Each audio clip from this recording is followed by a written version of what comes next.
ಮತ್ತು ಅವ್ರ ಮಗಳಿಂದ ತೊಂದರೆ ಅನುಭವಿಸಂಥವ್ರು ಒಂದು ಕಡೆ ಬರ್ತಾಯಿದ್ದಾರೆ.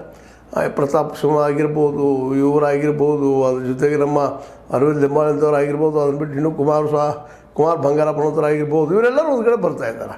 ಆದರೆ ಇದೇ ಕಾಲಕ್ಕೆ ಇನ್ನೊಂದು ಗಮನಿಸಬೇಕಾಗಿದ್ದೇನಪ್ಪ ಅಂದರೆ ಡಿ ಕೆ ಶಿವಕುಮಾರ್ ಅವರು JDS ಅನ್ನು ಒಡೆಯುವ ಪ್ರಯತ್ನ ನಡೆಸಿದ್ದಾರೆ ಅಂತ ಸುದ್ದಿಗಳು ಬರ್ತಾಯಿದ್ದಾವೆ.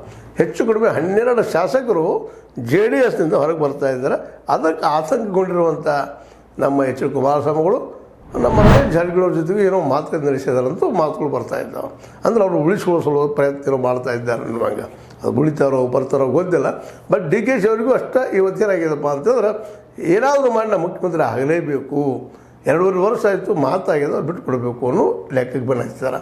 ಹೀಗಾಗಿ BJP ಅದೊಂದು ಸಮಾಧಾನ ಇದ್ದರೂ ಸಹಿತ ಅಲ್ಲೂ ಸಹಿತ ಈಗ ವಿಜೇಂದ್ರ ಅವ್ರಿಗೆ ದೊಡ್ಡ ಹೊಡೆದು ಬೀಳೋದು ಏನಪ್ಪ ಅಂದ್ರೆ ಅವ್ರನ್ನೂ ಇಳಿಸ್ಬೇಕು ಅನ್ನುವಂಥದ್ದು. ಒಟ್ಟಾರೆಯಾಗಿ ಇವೆಲ್ಲ ಡೆವಲಪ್ಮೆಂಟ್ ನೋಡಿದಾಗ ಸಹಜವಾಗಿ BJPನೂ ಇವತ್ತೇನಪ್ಪ ಅಂದರೆ ಒಂದು ಆತಂಕದಲ್ಲಿದೆ. ಅದರಲ್ಲೂ ಮುಖ್ಯವಾಗಿ ಯಡಿಯೂರಪ್ಪನವರು ನನ್ನ ಮಗನ ರಾಜ್ಯಾಧ್ಯಕ್ಷ ಪಟ್ಟ ಹೋಗ್ತದಪ್ಪ ಅನ್ನುವಂಥ ಭಯ ಅವ್ರನ್ನ ಕಾಡ್ಲಿಕ್ಕತ್ತದ. ಹೋಗ್ಬೋದಾ, ತೆಗೆದು ಹಾಕ್ಬೋದಾ ಇವರೆಲ್ಲರೂ ಈ ನಮ್ಮ ಯತ್ನಾಳ್ ಬಣದವರು ಅನ್ನುವಂಥದ್ದು ಕಾಲು ಉತ್ತರ ಕೊಡಬೇಕು. ಅವರು ಪ್ರಯತ್ನ ನಡೆಸಿದ್ದಾರೆ. ಈ ಸಲ ಬಿಡಲೇಬಾರದು ಯಡಿಯೂರಪ್ಪನವರನ್ನು ಮತ್ತು ಅವ್ರ ಮಗನ ಮನೆಗೆ ಕಳಿಸ್ಬೇಕು ಅಂತ ಪ್ರಯತ್ನ ಮಾಡ್ತಾಯಿದ್ದಾರೆ.